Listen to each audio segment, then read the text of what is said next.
I'd like to introduce Ben Spies Butcher from Macquarie University, who will be talking today about the cost of care. Ben.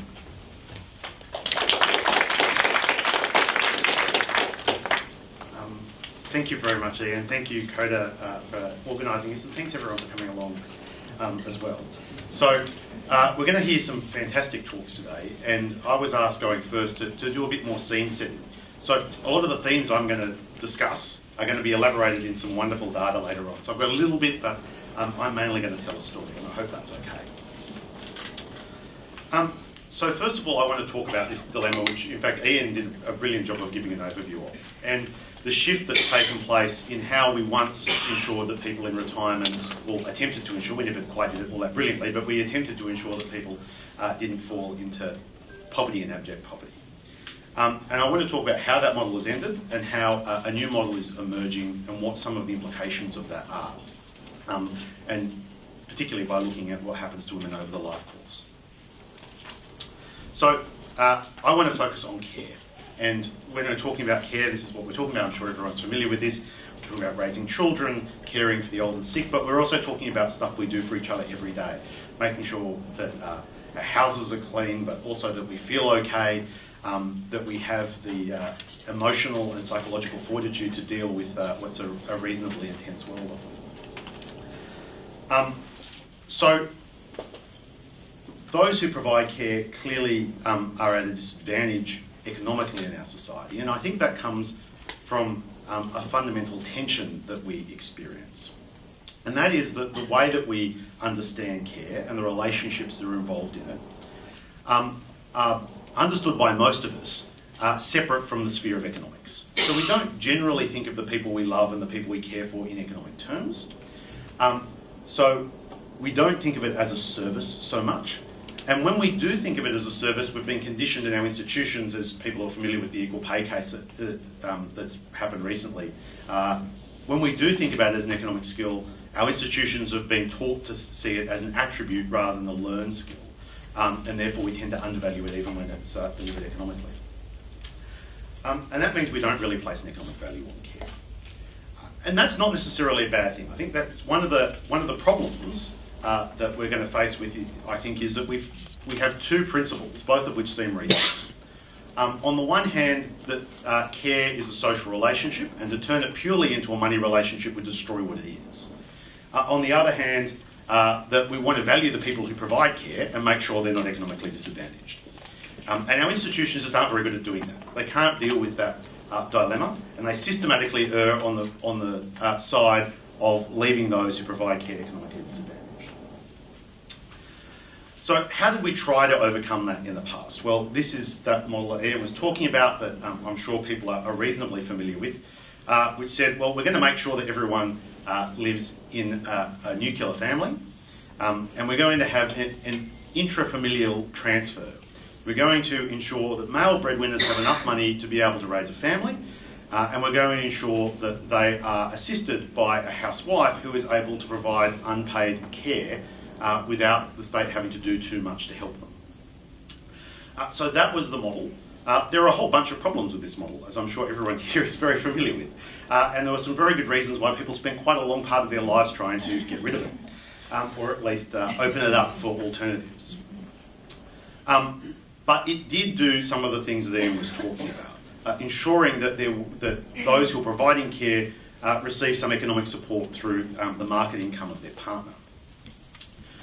I also think it's important to note that this model was not just a model based on social norms. It wasn't just that people were more Christian or more traditional and liked that kind of family. It was firmly underpinned by the entire infrastructure of social policy and by the state. And a lot of that is what has been being broken down. And that's leading to this transition that's going to see each generation in a different position to the last.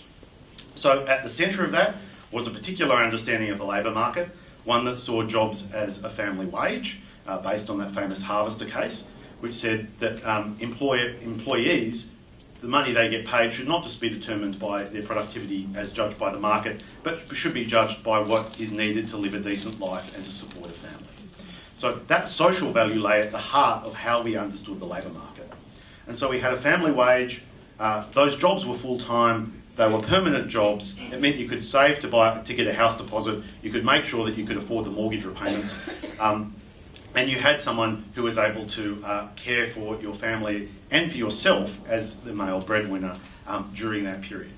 So that wasn't a fluke. It wasn't just social norms. There was a lot of policy going on there. And there was a lot of policy going to the other main retirement vehicle. So one of these transfers was around jobs and the way that jobs worked and the labour market worked. The other was around the way capital markets worked. And that was focused on the way housing is understood. And we've deregulated both the labour market and the capital market, which is why a lot of these things are going on. So when we think about how everyone managed to get their own home, we often forget a whole series of policies that were in place to ensure that young buyers were able to buy. So we controlled interest rates, we subsidised deposits, we had a much higher proportion of public investment, which provided a lot of the infrastructure in communities around housing. For some people, particularly returned soldiers, we provided housing directly.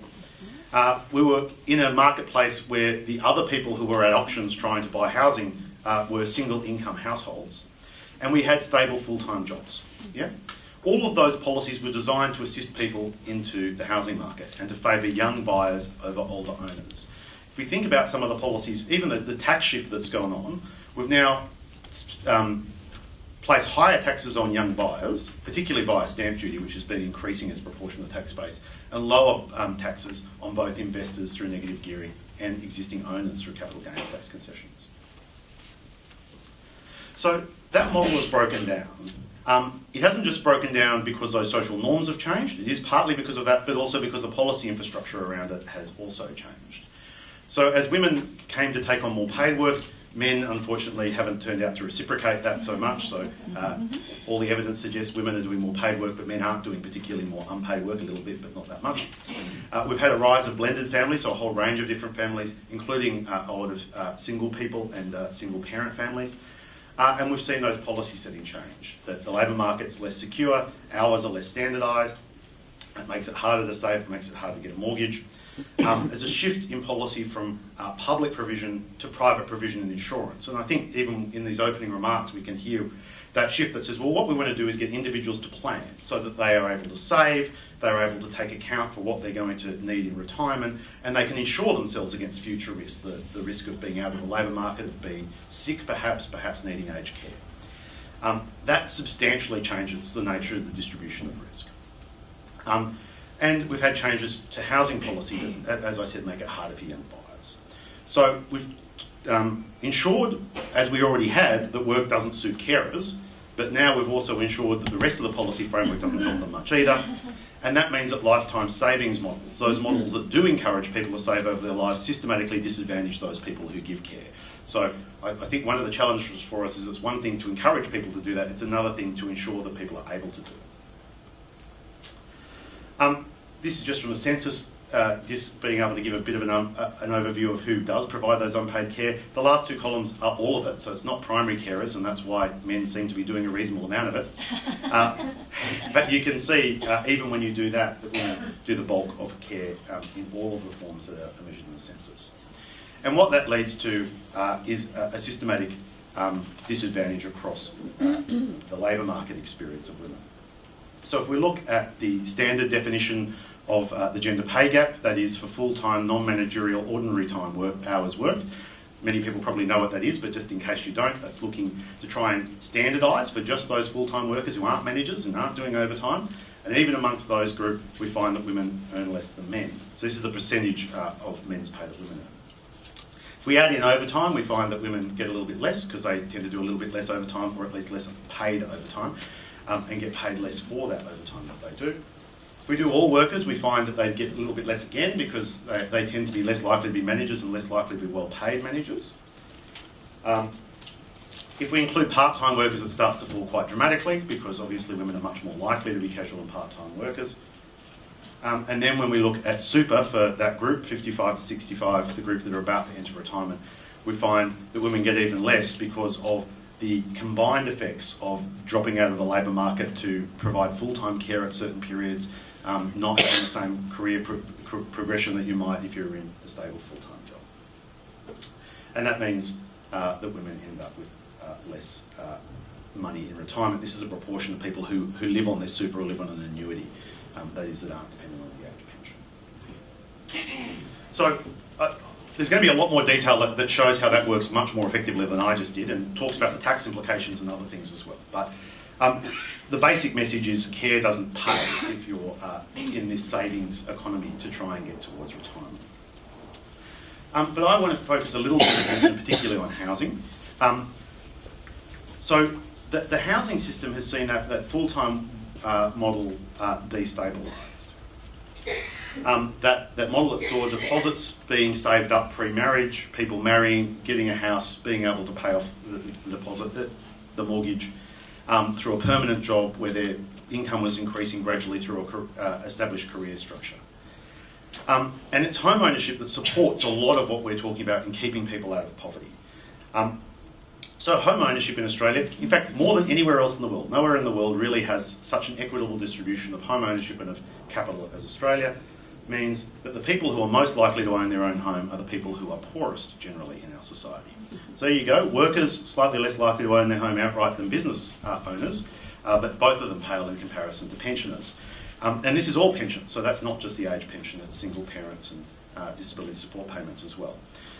So at the moment, the thing that is saving this system is the fact that there is widespread home ownership.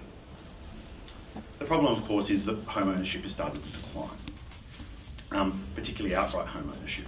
But it hasn't declined very rapidly. As you can see, the second line, which is buying, is with a mortgage, is where most of it's gone. So a bit of it's gone into private rental, a worrying amount considering how insecure our private rental market is, but it hasn't been going at quite the outrageous rate that the other lines that the buying line has been going. And that's actually least for people who are over 65, where the home ownership rate is still relatively high. In the last 10 years, it's dropped about 4 points. And most of that has gone into people with mortgages. And we might imagine that some of those people are people who are using their mortgage to be able to get access to effectively low interest loans, and they're possibly using that and managing it with their super fund. But the thing is, if the overall rate is falling faster than that, and the proportion of our aren't owning their own home. Now, that might just be 18-year-olds and 25-year-olds, and we might be slightly less worried if it's just that group, because it might just be that they're delaying their entry into the normal career progression that would lead them to go into home ownership. So I thought I'd show you the group who's 35 to 44. So these are the people who we'd expect to have already done that, right? They're about to have kids or have already had kids. We expect that they've established their careers, they've done their education, and we find that actually there's quite a dramatic fall off in ownership. This is just in 10 years, yeah? In 10 years, that's fallen 10 points, and almost all of that's gone into private rental, yeah? Now, that's pretty remarkable, and it suggests that this intergenerational effect is going to be quite profound. We say, well, maybe it's just the people who didn't have kids that were doing that, and we find, no, it isn't just the people who didn't have kids.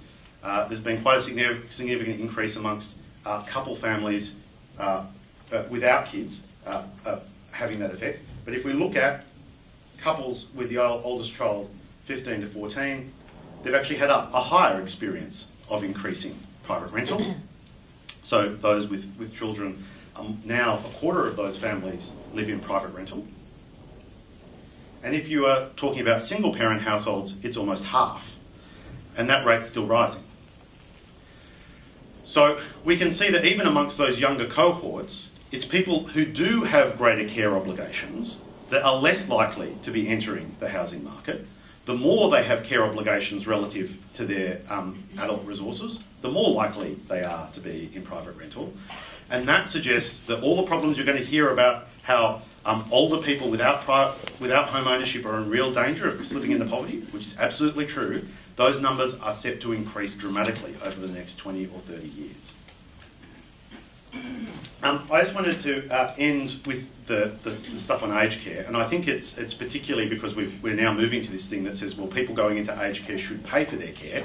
After all, they've built up all these assets. So I think this is one of those areas where the economists think only about half of the economy. I was in economics before I went into sociology.